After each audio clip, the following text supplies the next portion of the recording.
Alors, comment rédiger un résumé de texte? Nous avons d'abord vu comment réaliser un plan de texte.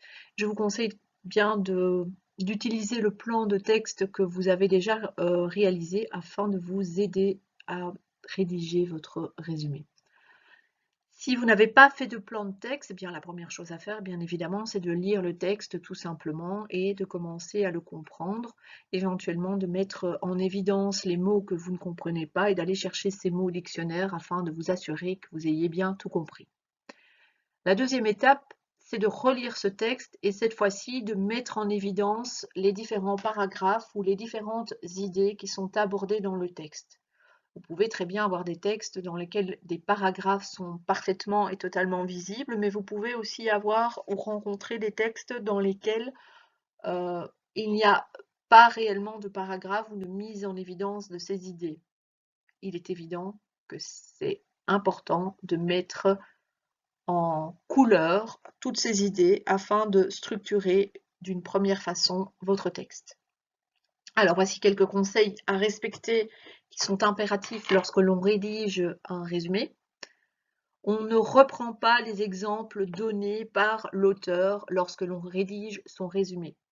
Ça va rallonger le résumé et si votre résumé est aussi long que le texte d'origine, ça n'a plus aucun intérêt. Il faut bien évidemment garder le sens du texte. Il n'est pas autorisé à modifier ou à donner votre avis dans le texte.